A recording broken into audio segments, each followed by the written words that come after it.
Bismillahirrahmanirrahim. Assalamualaikum warahmatullahi wabarakatuh.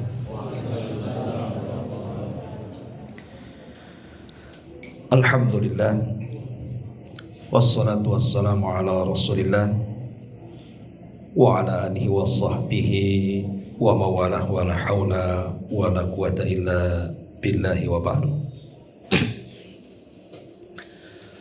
Alhamdulillah, segala puja dan puji hanya milik Allah subhanahu wa ta'ala. Salawat dan juga salam kita hadiahkan kepada Rasul kita Nabi besar Muhammad sallallahu alaihi wa ala alihi wasallam. Kajian di malam hari ini mungkin kajian bebas dulu, nasihat ya,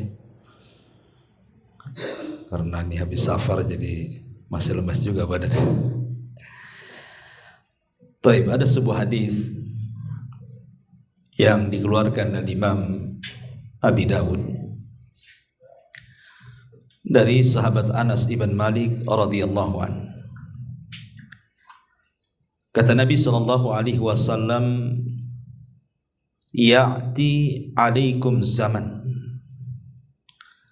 al-qabid fihim ala dinihi kal-qabid alal jamri."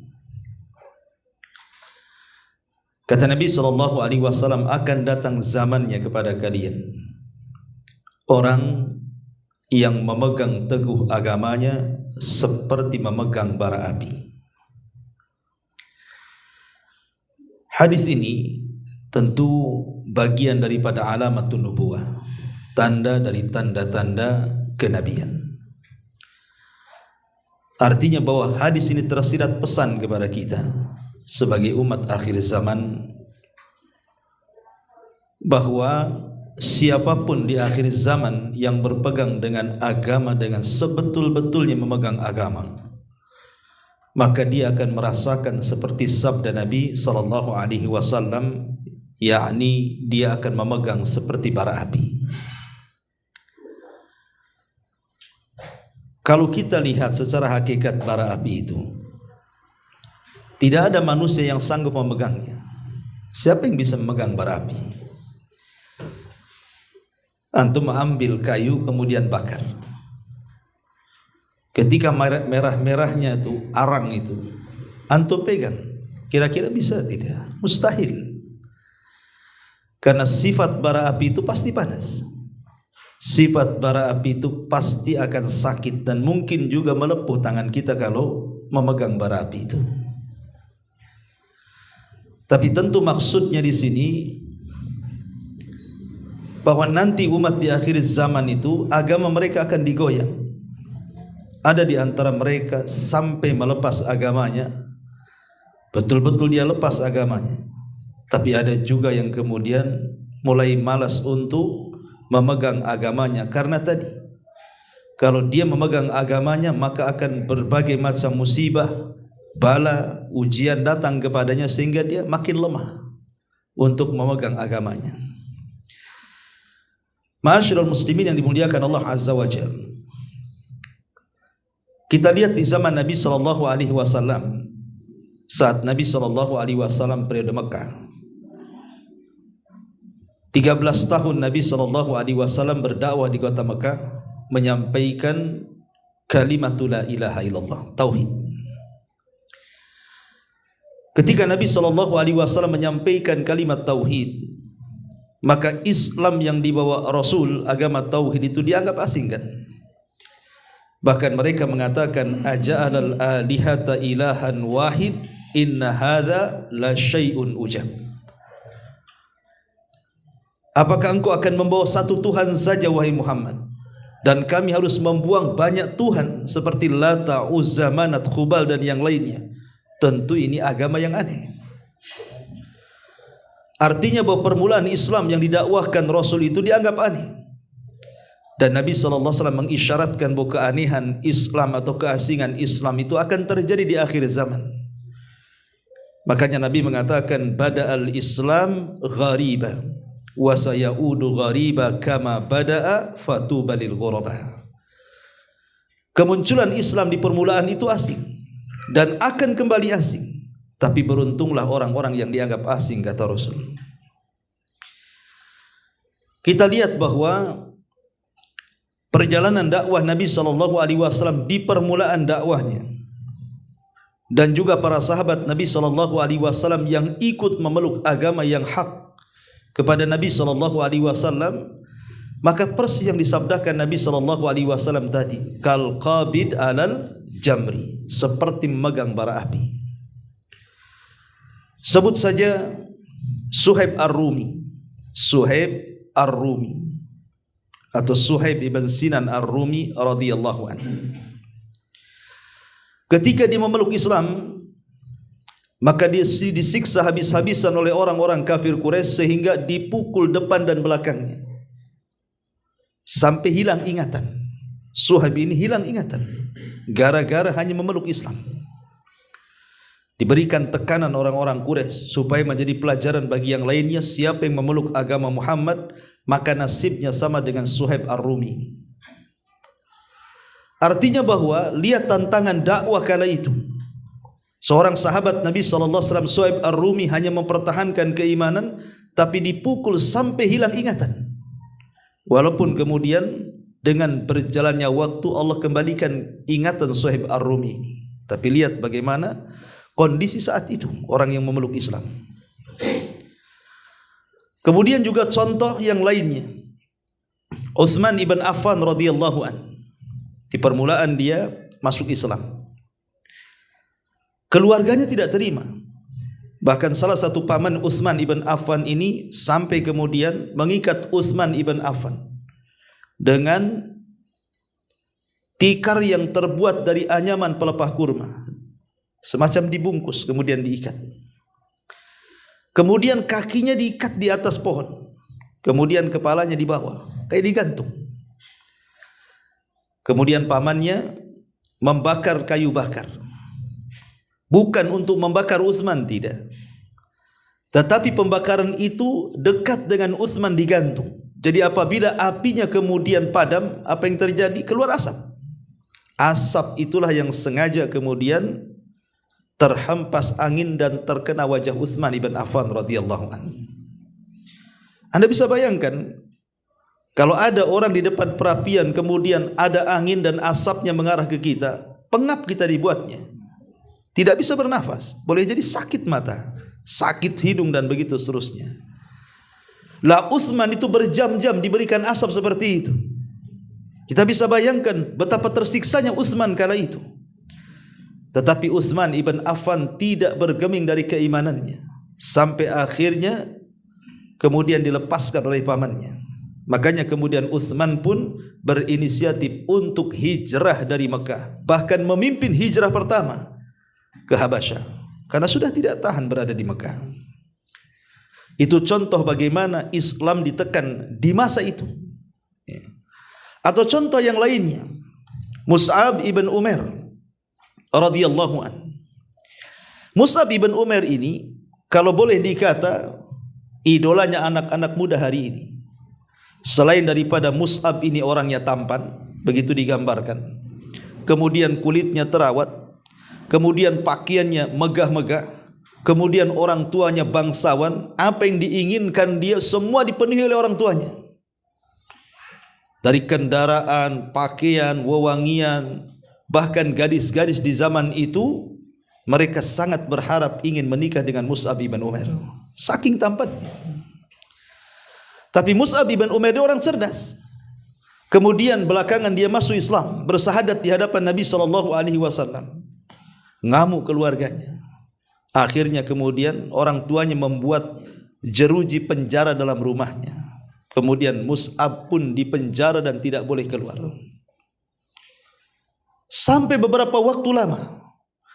Akhirnya kemudian Mus'ab bin Umair berhasil keluar dari rumahnya. Kemudian bergabung dengan kaum muslimin. Makanya Nabi SAW juga karena melihat kecerdasannya, dia pula yang diutus oleh Rasul untuk berdakwah pertama kali kemana? Ke kota Madinah. Tapi yang ingin saya jelaskan adalah banyak para sahabat Nabi SAW yang mereka tidak tahan melihat Mus'ab. Kenapa? Karena Mus'ab yang mereka lihat hari ini berbeda dengan Mus'ab yang mereka lihat saat berada di atas kekufuran,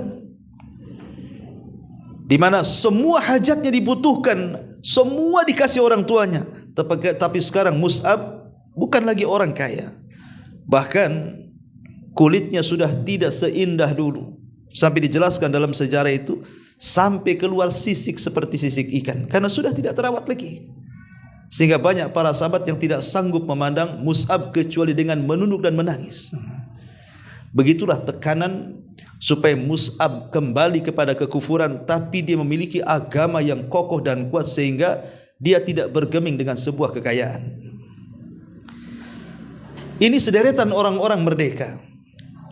Dan kalau kita ceritakan betapa banyak para sahabat Nabi SAW yang mendapatkan intimidasi dan tekanan dari orang-orang Quraisy, kita lihat para budak lebih parah lagi. Sebut saja Bilal ibn Rabah radhiyallahu an, punya majikan namanya Umayyah ibn Khalaf. Umayyah ibn Khalaf ini orang bengis, ikhwan, orang jahat ya. Jadi ketika Bilal ibn Rabah masuk ke dalam Islam, disiksa habis-habisan, sampai satu hari diikat kemudian lehernya, kemudian anak-anak kecil menggeretnya layaknya binatang. Bahkan satu hari dia diikat di pohon kurma, kemudian dicambuk dan tidak berhenti yang menyambuk kecuali kecapean. Sampai satu hari dia dibawa ke padang pasir, kemudian ditimpakan batu yang sangat besar di tengah-tengah terik matahari, sampai Bilal hanya mengatakan ahadul ahad, ahadul ahad. Tapi Bilal tidak pernah menanggalkan keislamannya. Sampai satu hari Abu Bakar radhiyallahu an melihat, kasihan dia. Dia datang kepada Umayyah ibn Khalaf, menawar berapa harga Bilal. Asal kau bebaskan dia, aku bayar, katanya. Subhanallah, Umayyah ibn Khalaf pun kemudian meminta bayaran yang sangat tinggi. Dalam riwayat 5 qirat, dalam riwayat 7 qirat emas. Itu bukan harta sedikit. Kalau seandainya membeli budak yang lain mungkin boleh bisa puluhan budak dia beli dengan harga segitu itu. Tapi demi membebaskan Bilal ibn Rabah, walaupun Abu Bakar harus mengeluarkan uang yang sangat besar, tetap ia lakukan. Akhirnya Bilal pun bebas. Makanya Umar ibn Khattab radhiyallahu mengatakan, Abu Bakrin sayyidun a'taqa sayyidan. Abu Bakar itu seorang sayyid, pemimpin, dan dia telah memerdekakan seorang pemimpin juga. Maksudnya Bilal ibn Rabah, karena setelah peristiwa ini Nabi SAW sangat memuliakan Bilal dan dia menjadi pemimpin para muadzin sampai kiamat dibangkitkan. Bilal ibn Rabah. Kemudian siapa lagi? Sebut saja Khabbab ibn Arat. Khabbab ibn Arat radhiyallahu an. Khabbab ibn Arat ini, ikhwan, majikannya seorang pandai besi, pemilik usaha pandai besi. Anda bisa bayangkan namanya pandai besi, isinya hanya besi dengan api saja. Itulah pandai besi.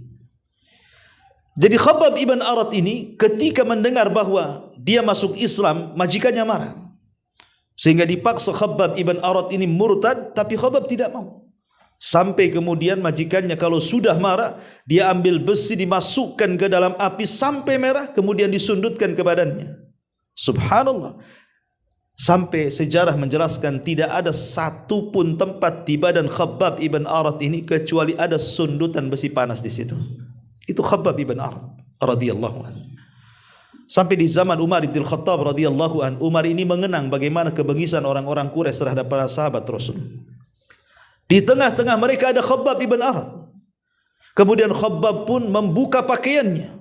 Rupanya tidak ada satu pun kulit di punggungnya, melainkan ada bekas bolong-bolong, bekas tusukan besi panas. Sampai Umar menangis. Tapi begitu sabarnya Khabbab ibn Arat kali itu. Walaupun pernah Khabbab itu hampir putus asa, hampir melepaskan agamanya. Sehingga ketika dia sudah tidak tahan, dia datang kepada Nabi SAW. Rasul ketika itu sedang bersandar di kiswah Ka'bah. Kemudian Khabbab mengatakan, ya Rasulullah, ala tad'u lana, ala tastaghfir lana. Rasul, tidakkah kau berdoa kepada Allah? Tidakkah kau minta pertolongan kepada Allah? Lihat, tidakkah kau iba kepada kami? Kami sudah tidak kuat disiksa oleh mereka. Mintalah kepada Allah kemenangan, agar kemenangan itu cepat kepada kita. Tapi Rasul SAW hendak menghibur Khabbab dan mengatakan, jangan tergesa-gesa Khabbab, kemenangan itu pasti ada dan pasti datang. Nanti kalau kemenangan itu datang, orang-orang yang berjalan dari Son'a ke Hadral Maut tidak takut kecuali kepada Allah Subhanahu wa taala. Kemudian Rasul mengatakan, ya Khabbab, dulu kata Rasul, ada orang yang dikubur hidup-hidup tapi tidak meninggalkan agamanya. Ada yang disisir dengan sisir besi sehingga terkelupas dari daging dan tulangnya pun tidak menanggalkan agamanya. Bahkan ada yang digergaji sehingga belah tubuhnya menjadi dua, kemudian mati syahid dan tidak pula meninggalkan agama mereka. Ya Khabbab, jangan tergesa-gesa kata Rasul. Setelah mendapatkan penjelasan Rasul, maka Khabbab semakin mantap lagi untuk memeluk Islam. Itulah Khabbab ibn Arad. Yang lebih daripada itu mungkin keluarga Ammar ibn Yasir. Ammar ibn Yasir ini adalah budak daripada Abu Jahal, Fir'aunnya umat ini. Ketika kemudian Ammar ini memeluk Islam, kemudian Islamnya ditularkan kepada ayah dan ibunya Sumayyah dan juga Yasir, dan ketahuan Abu Jahal, ditangkap tiga-tiganya. Kemudian yang dihadapkan pertama adalah Sumayyah, ibunda daripada Ammar. Kemudian dipaksa untuk murtad tapi tidak mau dan tetap kokoh dengan akidah Islamnya. Marah Abu Jahal, diambilnya tombak, dimasukkan ke kemaluannya sampai menembus dadanya. Kemudian dia pun mati syahid. Dan itulah manusia yang mati syahid pertama dalam Islam, seorang wanita yang bernama Sumayyah, ibunda daripada Ammar ibn Yasir. Kemudian setelah Sumayyah mati syahidah, maka Abu Jahal kemudian melihat suaminya Yasir dibantai juga sampai mati. Sekarang tinggal anak kecil namanya Ammar. Abu Jahal mengatakan, ya Ammar, apakah kau akan menyusul kedua orang tuamu? Kalau engkau ingin bebas, lakukan dua perkara. Satu, caci maki Muhammad itu sesuka hatimu. Atau yang kedua, pujilah berhala-berhala kami, Lata, Uzza, Manat, Khubal, dan begitu seterusnya. Pada awalnya Ammar ibn Yasir tak mau. Tapi karena dia sudah tidak tahan dengan siksaan Abu Jahal, terpaksa pula dia akhirnya menuruti perkataan Abu Jahal. Sebagaimana janji Abu Jahal, kalau dia mau mencaci maki Rasul atau memuji-muji berhala-berhalanya akan dibebaskan. Setelah kemudian itu dilakukan, Abu Jahal pun membebaskan Ammar ibn Yasir ini. Dengan sedih hati dan menangis, Ammar ini datang kepada Nabi SAW menceritakan. Tetapi Nabi SAW mengatakan, ya Ammar, kalau mereka menyuruh engkau untuk mencaci maki diriku, tambahlah cacian itu. Karena ketika itu turun surah An-Nahl, illa man ukriha wa qalbuhu mutmainnun bil iman. Tidak mengapa orang mengeluarkan kata-kata kufur kalau dalam kondisi terpaksa dan dipaksa, tapi hatinya penuh dengan keimanan. Tapi lihat bagaimana keluarga Ammar ibn Yasir, ini keluarga pertama yang mati syahid, ikhwan. Ini bagian kecil, belum lagi budak-budak wanita seperti An-Nahdiyah, kemudian Zunairah, dan banyak lagi. Kalau kita membuka sejarah orang-orang yang disiksa orang-orang Quraisy ini, luar biasa, teramat sangat banyak. Karena hampir secara keseluruhan para sahabat-sahabat, terutama yang lemah-lemah, maka mereka tidak lepas daripada tekanan ataupun intimidasi, bahkan sampai adab fisik dari orang-orang kafir kepada mereka. Dan ini tidak heran, sebelum mereka sudah ada. Lihat Ashabul Ukhdud yang disebutkan dalam surah Al-Buruj. Wa ma naqamu minhum illa an yu'minu billahil azizil hamid. Tidaklah mereka diazab oleh musuh-musuhnya kecuali hanya mengucapkan kalimat Rabbunallah, Rabb kami Allah. Lah dari sini kita tahu bahwa itulah kondisi Islam di permulaan. Banyak tekanan, banyak intimidasi, bahkan sampai kepada penyiksaan, bukan hanya ideologi, sampai kepada fisik. Lah Nabi SAW mengatakan di hadis yang tadi saya sebut di awal, bahwa kondisi Islam itu akan seperti itu di akhir zaman. Bagaimana dulu para sahabat Rasul memegang Islam itu kan seperti memegang bara api, kan begitu. Kalau mereka pegang dengan betul-betul memegang, lihat akibatnya, disiksa. Makanya banyak para sahabat yang kemudian hijrah ke Habasyah 2 kali. Dan ketika kemudian diizinkan hijrah ke Madinah, semua sahabat hijrah ke Madinah. Kenapa? Karena mereka ingin menghindari permusuhan yang sengit yang dilancarkan orang-orang Quraisy kepada para sahabat Nabi SAW. Lah Rasul ingin menghabarkan ini kepada umat akhir zaman, kepada kita, bahwa umat Islam di akhir zaman sama. Ketika mereka berpegang dengan teguh agamanya, dengan betul-betul berpegang, maka mereka layaknya seperti megang bara api. Semakin dipegang, maka ujian akan bertubi-tubi menimpa dia. Makanya kenapa Nabi SAW sampai mengatakan, di akhir zaman itu ada yusbihu mu'minan wa yumsi kafirah, wa yumsi mu'minan wa yusbihu kafirah. Ada orang di pagi hari dia beriman, malamnya pula kufur. Ada orang yang malamnya beriman, paginya pula kufur. Kenapa? Yabi'una dinahum bi'aradin minad dunya. Karena mereka menjual agamanya dengan dunia yang sangat hina sekali. Gara-gara pernikahan orang bisa murtad. Gara-gara ekonomi orang bisa murtad. Gara-gara politik orang bisa murtad.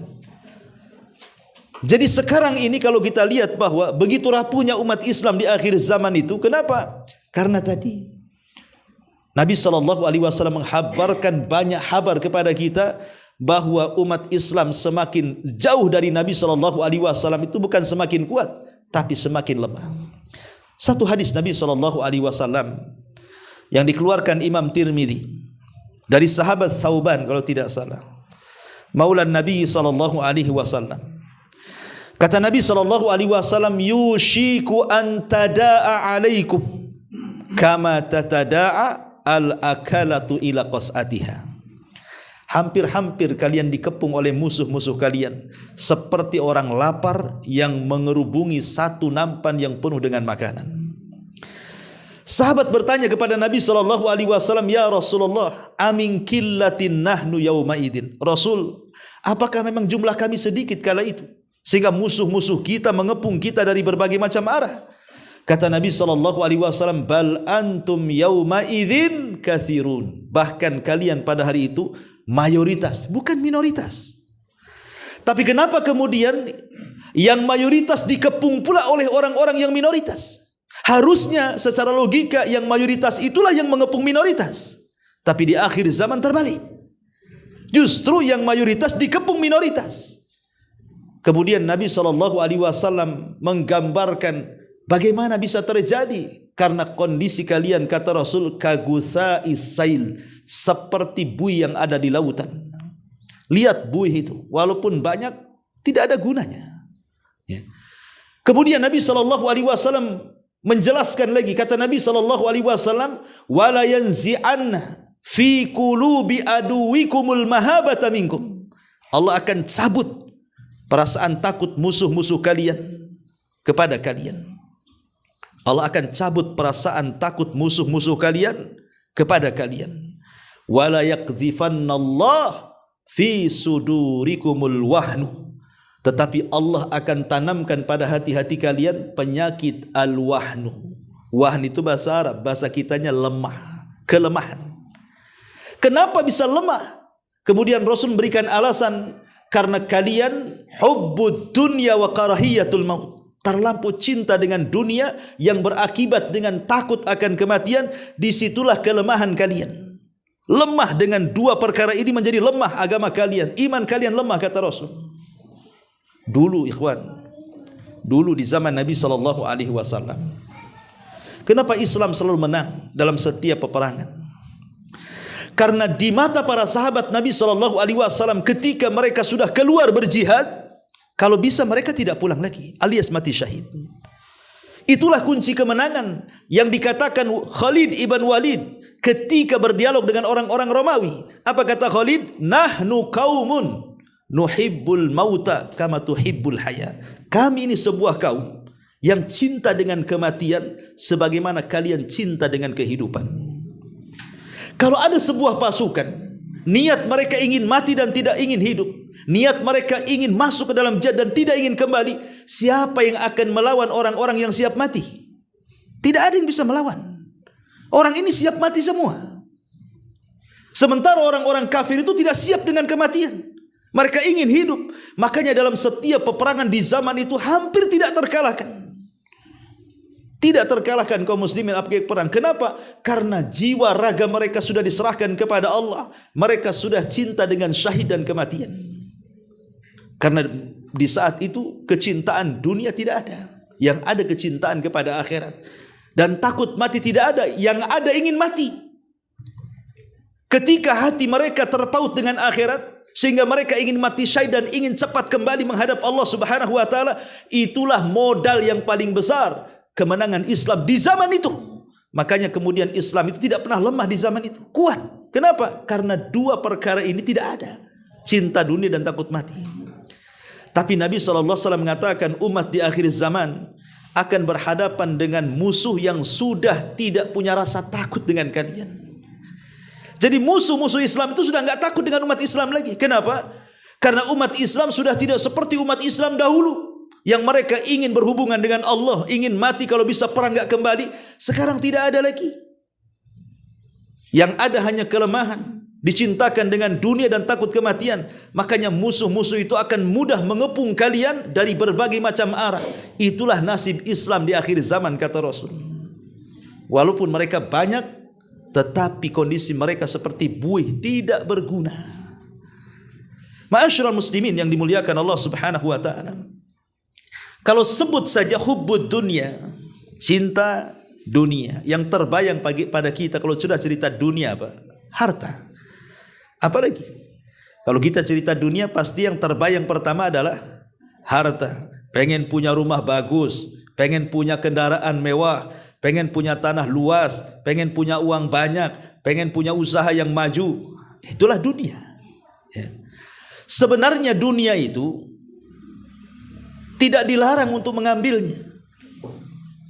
Tidak ada masalah kita ini mencari dunia. Seperti antum yang rumahnya jauh, kemudian datang ke pengajian ini, antum punya rumah, punya mobil gitu. Mendingan mana, jalan kaki ke sini atau naik mobil? Ya, naik mobil lah, tidak mungkin jalan kaki. Apalagi dari Batam Center ke sini apa nggak pengkor? Ya. Artinya kan boleh kita pakai mobil ke pengajian, pakai motor ke pengajian, naik taksi ke pengajian, daripada jalan kaki sampai sini udah buyar pengajian. Dunia ini boleh hanya untuk melengkapi hidup saja. Selama dunia ini hanya untuk melengkapi hidup, untuk perjalanan kita ke akhirat, tidak tercela dunia ini. Dunia ini menjadi tercela ketika kemudian tidak diletakkan di tangan, tetapi diletakkan dalam hati. Kalau mobil sudah diletakkan di hati, rumah diletakkan di hati, uang diletakkan di hati, tanah-tanah yang luas antum beli diletakkan di hati, itulah yang dicela dalam Islam. Karena ketika kemudian dunia itu diletakkan di hati, maka dia akan berangan-angan kalau bisa jangan cepat mati. Kalau bisa 100 tahun lagi lah, best lah usianya tuh. Kalau bisa sampai 200 tahun bagus, jangan mati dulu kan gitu. Kenapa? Masa saya baru sukses dari muda, sudah tua, sekarang sudah kaya, masa saya mati? Kan itu. Kalau bisa ditambah lagi umurnya kan begitu. Itu kalau cinta dunia sudah masuk ke dalam hati seperti itu, dia tidak akan ingin mati. Kalau bisa ingin panjang usianya. Itulah yang dikatakan Rasul, hubbud dunya wa karahiyatul maut. Kalau sudah cinta dunia, pasti tidak mau mati. Gimana mau mati? Ya, capek dari pagi, siang, sore, dari remaja, dewasa sampai tua, sudah punya segalanya, tiba-tiba ditinggal begitu saja kan gitu. Secara logika kan rugi. Tetapi itu pula yang menjadikan kelemahan kita di hadapan musuh-musuh kita. Ma'asyiral muslimin yang dimuliakan Allah Azza wa Jalla. Kalau kita lihat asli Islam di akhir zaman ini, ikhwan, terkadang kita tidak sadar. Kita boleh jadi mungkin mengaji seperti ini hampir mungkin seminggu 2 kali, atau di antara antum ada yang mungkin seminggu tiap hari ngaji ke sana kemari. Ya. Bukan tidak bagus. Ini bisa menambah pengetahuan dan bisa kita amalkan. Ya. Tapi terkadang ada yang melupakan kita. Kita ini tidak dituntut hanya sekedar menjadi orang soleh saja, ikhwan, tetapi dituntut juga menjadi orang muslih. Soleh dan muslih. Soleh itu memperbaiki diri, muslih itu memperbaiki orang. Kalau soleh saja, antum tidak akan diganggu siapa-siapa. Coba antum sholat ya untuk sendiri, puasa untuk sendiri, ngaji untuk sendiri, baca Quran untuk sendiri, zikir untuk sendiri. Siapa yang ganggu antum? Nggak ada.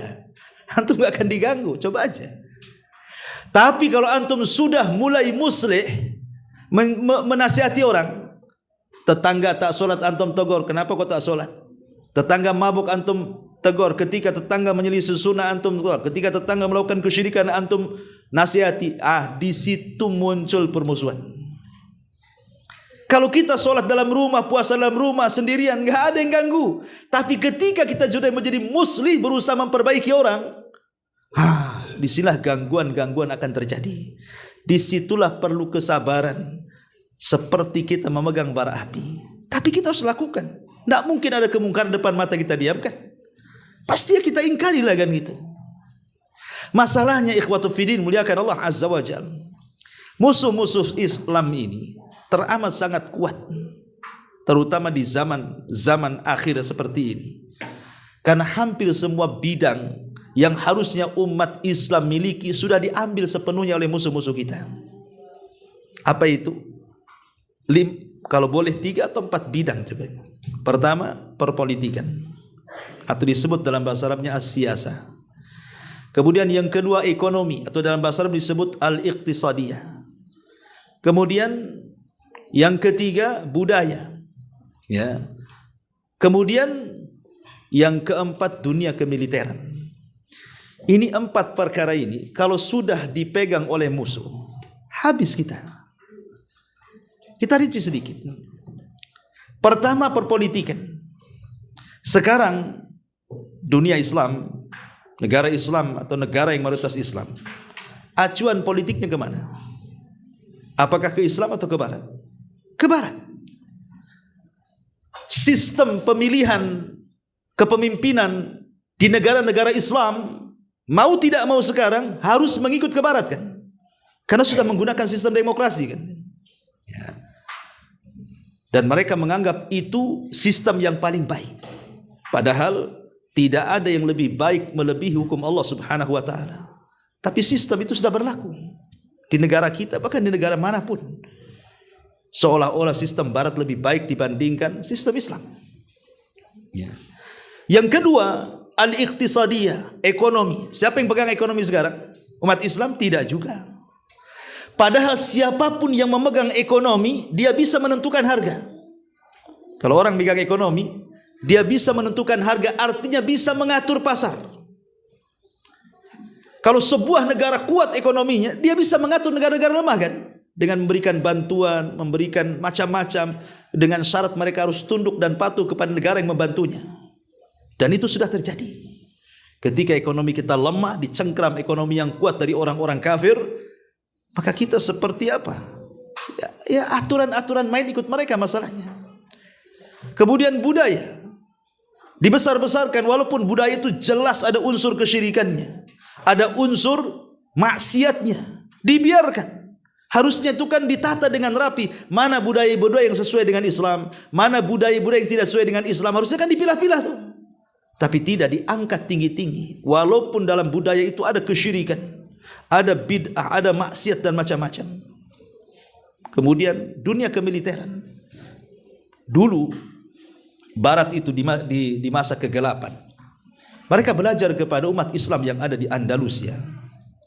Mereka belajar kepada umat Islam yang ada di Turki Utsmani. Mereka belajar kepada umat Islam yang ada di Baghdad. Itu orang-orang Amerika dulu, zaman kegelapan. Tapi setelah kemudian mereka cerdas, belajar kepada umat Islam, mereka balik ke negaranya, maka mereka coba kemudian mengamalkan ilmu mereka dengan mengembangkan pengetahuan, dan akhirnya kita lihat Barat itu, mereka sanggup menciptakan berbagai macam senjata yang umat Islam tidak punya. Umat Islam hanya bisa membeli kan sekarang, bukan membuat, membeli. Ya. Apapun yang mereka jual dengan harga apapun pasti dibeli, karena kita tidak seperti mereka. Artinya sudah terbalik-balik gitu dunia ini. Ya. Lah dari 4 unsur ini saja, di sinilah letak lemahnya umat Islam. Kalau perpolitikan dipegang oleh orang-orang mereka, kemudian ekonomi dipegang oleh mereka, budaya dipegang oleh mereka, kemudian kemiliteran juga dipegang oleh mereka, lalu apa yang tersisa bagi kita? Tidak ada. Ya, kita menjadi lemah. Lebih daripada itu, orang-orang kafir itu, kenapa mereka berusaha untuk menghancurkan Islam secara halus?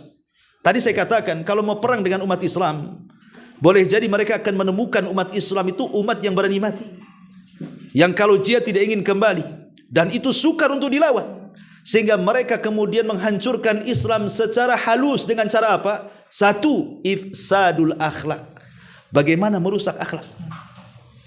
Islam ini bagaimana dirusak akhlaknya, coba bayangkan. Dirusak akhlaknya. Kalau orang-orang Yahudi ataupun Nasrani, kita katakan sudah lama rusak akhlaknya. Kenapa? Karena kitab-kitab rujukan mereka, Taurat dan Injil, memang sudah dirubah oleh tangan-tangan mereka. Sudah bukan firman Allah lagi, bahkan sudah tercampur dengan firman-firman manusia kan, ucapan-ucapan manusia, sudah tidak asli lagi. Sehingga akhlaknya Yahudi Nasrani itu sudah lama kacau.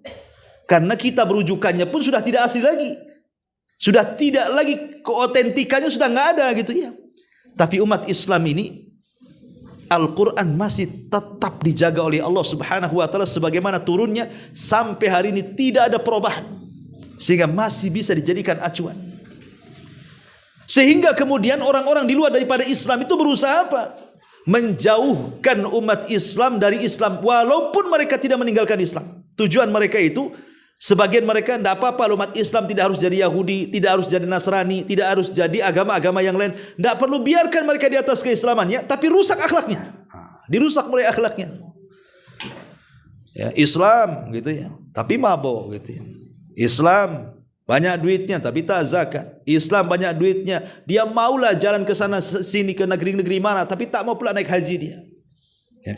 Islam ya, tapi betato di mana-mana. Biarkan mereka Islam. Ya. Yang penting Islam, tapi akhlaknya dihilangkan. Kemudian yang kedua, takhtitul fikri. Mereka mulai menghancurkan keyakinan. Jadi bagaimana umat Islam itu dihancurkan keyakinan kepada agamanya sendiri, sehingga mereka dijauhkan mempelajari siapa Tuhannya, siapa nabinya, apa agamanya. Yang penting Islam tertulis di KTP saja. Bahasanya Islam KTP cukuplah kan itu. Kemudian tentu ketika mereka hendak menghancurkan sesuatu, mereka akan menawarkan yang lainnya. Ketika akidah umat Islam sudah mulai roboh, maka datanglah penawaran dari mereka. Ini ajaran bagus, liberalisme, mau tidak? Ini ajaran bagus, sekularisme, mau tidak? Ini ajaran bagus, ajaran PKI dan yang lainnya, ya. Mau tidak? Ditawarkan tuh. Ya. Ketika kemudian akidah yang sahih roboh, mereka menawarkan kemudian kebebasan-kebebasan dibungkus dengan ucapan-ucapan yang indah. Mulailah satu demi satu tertariklah umat Islam ini. Jadilah dia liberal, jadilah dia sekuler, jadilah dia ateis, jadilah dari macam-macam ikhwatu fiddin yang muliakan Allah Subhanahu wa taala. Dan anehnya setiap pengikut kesesatan ada saja pengikutnya. Ada satu dua jadilah. Orang ngaku nabi saja jadi itu, ada pengikutnya satu dua. Orang ngaku Imam Mahdi saja ada pengikutnya. Bahkan orang ngaku Tuhan lo ada pengikutnya. Kata orang Arab itu likul lisakitin lakit gitu. Setiap barang jatuh ada aja yang ngambil tuh. Ya, artinya setiap yang menyebarkan kesesatan itu ada aja pengikutnya gitu. Kenapa? Karena akidah umat Islam sudah luntur. Kemudian penawaran-penawaran dari luar itu terlalu banyak pemahaman yang jauh dibandingkan pemahaman Islam. Itu mulai dihancurkan tuh keyakinannya. Kemudian yang ketiga, mulai idhabus syahsiyah. Kalau sudah mereka akhlaknya hancur, kemudian keyakinannya hancur, maka mereka akan berusaha untuk menghapus identitas kaum muslimin. Mulai dari nama orang, kalau bisa jangan nama Islam. Ya, namamu siapa? Abdurrahman, ganti Jack. Nah, Jack. Itu siapa gitu ya. Namamu siapa? Abdul Aziz, ganti Michael gitu ya. Namamu siapa? Pokoknya mulai dari nama itu dirubah tuh. Dibuat kayak nama-nama mereka. Kemudian setelah nama mulai dari penampilan pakaian. Mulai mereka membuka aurat gitu ya. Mulai mereka kemudian menampakkan pakaian-pakaian ala kafir. Mulai itu persis seperti sabda Nabi SAW, la tattabi'anna sanana man kana qablakum shibran bi shibrin wa dhira'an bi dhira'in hatta law dakhalu juhra dhabbin la dakhaltum. Kalian akan mengikuti tata cara umat sebelum kalian, maksudnya Yahudi dan Nasrani. Awalnya sejengkal, kemudian sehasta, kemudian sedepak, kemudian bisa aja sekilo tuh. Sampai kalau seandainya ada lubang biawak yang berliku-liku dalam tanah itu, kalian pasti akan ikut di belakangnya, kata Rasul. Dan itu sudah terjadi. Dimulai identitasnya dihilangkan kan. Mulai identitas nama, identitas pakaian, pendidikan, cara berpikir, Dan kalau seperti itu lasnya apa ikhwan? Al-wala, pasti akan meletakkan loyalitas kepada orang kafir. Ujungnya kan seperti itu.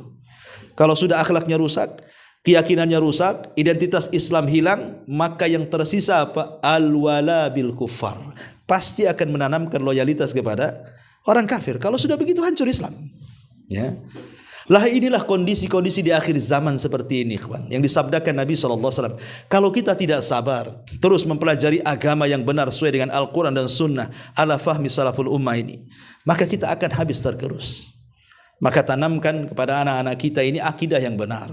Karena tantangan dakwah anak-anak kita ke depan berbeda dengan tantangan dakwah hari ini yang kita hadapi. Tentu akan lebih dahsyat lagi kan begitu. Karena Rasul yang mengatakan sayati alaikum zaman walladzi ba'dahu syarru minhu, akan datang zamannya di mana setelahnya jauh lebih buruk daripada sebelumnya. Inilah di antara nasihat yang bisa sampaikan tentang umat Islam di akhir zaman. Mudah-mudahan manfaatnya. Subhanakallahumma bihamdika asyhadu an la ilaha illa anta astaghfiruka wa atubu ilaik. Allahu ta'ala alam. Assalamualaikum warahmatullahi wabarakatuh.